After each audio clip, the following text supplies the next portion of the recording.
Saudi അറേബ്യയിലേക്ക് multiple family visiting വിസക്ക് request ചെയ്തിട്ടുള്ള ആളുകൾക്ക് കിട്ടിയിട്ടുള്ളത് സിംഗിൾ എൻട്രി ആയിരുന്നു. ഏപ്രിൽ 14 മുമ്പേ സൗദി അറേബ്യയിലേക്ക് പ്രവേശിക്കണം എന്ന് പറഞ്ഞിട്ടുള്ള ആളുകൾ സൗദിയിലേക്ക് പ്രവേശിച്ച ആളുകൾക്ക് ഒരു സന്തോഷ വാർത്തയുണ്ട്. നവാസ് ഓഫീസാണ് റിയാദിൽ നിന്ന് 100 ഡേയ്സ് ഓഫ് സൗദി ഇൻഫോടോക്സിൽ ഫാമിലി മൾട്ടിപ്പിൾ വിസിറ്റിംഗ് വിസയിൽ സൗദി അറേബ്യയിലേക്ക് കയറി സിംഗിൾ എൻട്രി ലഭിച്ചിട്ടുള്ള ആളുകൾ സൗദിയിലേക്ക് കയറിയതിന് ശേഷം 54 ഡേയ്സും അതേപോലെ 40 ഡേയ്സ് 30 ഡേയ്സ് എന്നീ ദിവസങ്ങളൊക്കെ കിട്ടിയിട്ടുള്ള ആളുകൾക്ക് അബ്ഷിയറിൽ ഇപ്പം 100 റിയാൽ പേയ്മെൻറ്റും ഇൻഷുറൻസും ചെയ്തതിന് ശേഷം റിന്യൂ ചെയ്യാൻ സാധിക്കുന്നുണ്ട്.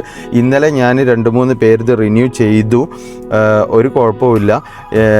ഫേക്ക് ന്യൂസുകളായിട്ടുള്ള ഏപ്രിൽ 13 തിരിച്ചു പോവണം എന്നുള്ള സാഹചര്യത്തിലാണ് ഇത് റിന്യൂവൽ അബ്ഷിയറിൽ നടക്കുന്നത്.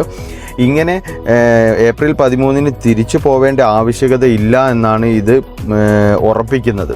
അതുകൊണ്ട് ഇനി എത്ര ദിവസമാണോ നിങ്ങൾക്ക് ലഭിച്ചിട്ടുള്ളത് ആ നേരെ ഇരട്ടി 54 ഡേയ്സ് ലഭിച്ചിട്ടുള്ള ആളുകൾക്ക് നേരെ ഡബിൾ 54 ഡേയ്സും കൂടെയാണ് റിന്യൂവൽ കിട്ടുന്നത്. 30 ഡേയ്സ് ലഭിച്ചിട്ടുള്ള ആളുകൾക്ക് അതേപോലെ 30 ഡേയ്സ്, അതേ 40 ഡേയ്സ് ലഭിച്ചിട്ടുള്ള ആളുകൾക്ക് 30 ഡേയ്സ്, ചിലപ്പോൾ 20 ഡേയ്സ് ലഭിച്ചിട്ടുള്ള ആളുകളുണ്ടാവും. ഇനി ഇപ്പം അടുത്ത് വന്ന ആളുകളൊക്കെ അവർക്ക് 20 ഡേയ്സ് ആയിരിക്കും അടുത്തത് കിട്ടുന്നുണ്ടാവുക. ഇൻഷാ അല്ലാഹ് 9 മാസം വരെ റിന്യൂ ചെയ്ത് നിൽക്കാൻ സാധിക്കും എന്ന് തന്നെയാണ് വിചാരിക്കുന്നത്. ചില സമയം 7 മാസം വരെയും 6 മാസം വരെയും റിന്യൂവൽ ചെയ്തിരിക്കാം. ഏപ്രിൽ 13 തിരിച്ചു പോവണ്ട എന്ന് തന്നെ ഉറപ്പിക്കുന്ന തരത്തിലുള്ള ഒരു റിന്യൂവലാണ് ഇപ്പം നടന്നുകൊണ്ടിരിക്കുന്നത്. Okay, thank you.